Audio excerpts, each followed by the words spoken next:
एक ज़माना था जबकि पूरे देश में या दुनिया में हिंदी के फैलने का एक बहुत बड़ा माध्यम था फिल्म, जो बॉम्बे फिल्म उद्योग था। लेकिन इंटरनेट ने हिंदी के दायरे को बहुत बढ़ा दिया है और साहित्य रचना में एक बहुत बड़ी छूट लोगों को मिली है। अब किसी प्रकाशक के पीछे नहीं जाते। नए नए लोग जो हैं वो फेसबुक पे अपनी बात लिख देते हैं। कई बार तो फेसबुक पे आने के बाद चीज़ें प्रिंट में आती हैं। तो इंटरनेट ने एक बहुत बड़ी आज़ादी दी है लिखने पढ़ने वालों को, लेकिन साथ ही साथ एक आत्मछल, यानी जो सोशल मीडिया है उसमें आप एक दूसरी आइडेंटिटी ओढ़ लेते हैं। आपको लगता है कि हम अपने आप को किस रूप में पेश करें कि हमें ज़्यादा लाइक्स मिलें, कि हमें ज़्यादा शेयर मिलें। तो उससे क्या हो रहा है कि एक किस्म का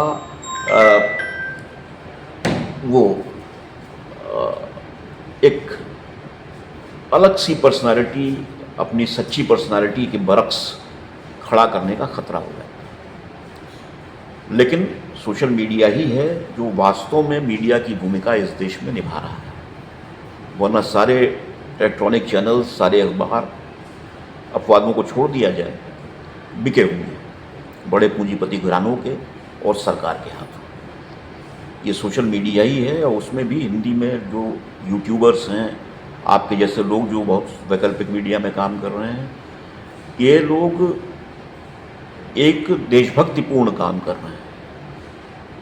वास्तविकता को लोगों के सामने रखना ये प्राथमिक ज़रूरत है मीडिया की, जो हिंदी का मीडिया, हिंदी की पत्रकारिता बिल्कुल पूरा नहीं कर रही है। और वह कोशिश ये करती है कि जो वास्तविक जनता के सवाल हैं, जन आंदोलन हैं, उनके बारे में खबरें या तो न दी जाएं या उनको ऐसे पन्ने पे दी जाएं जिससे किसी की नज़र न पड़े। संस्कृति के क्षेत्र का कवरेज शून्य है। अगर धर्म से जुड़ा हुआ कोई सांस्कृतिक कार्यक्रम है तब तो उसकी कवरेज होगी, अन्यथा संस्कृति के कार्यक्रमों में दिलचस्पी नहीं है मीडिया को।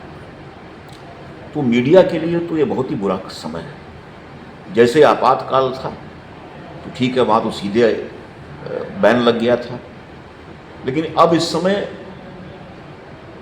दूसरे तरह के दबाव, और उन दबावों के चलते मैं कह रहा हूँ कि अगर भारत के संविधान पर, भारत के लोकतंत्र पे अगर खतरा है तो इस खतरे को पैदा करने वाली बहुत ही महत्वपूर्ण शक्तियों में एक भारत का मीडिया भी है।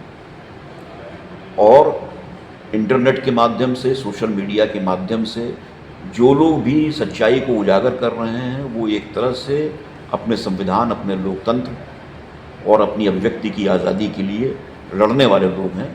मैं उनको साधुवाद देता हूँ।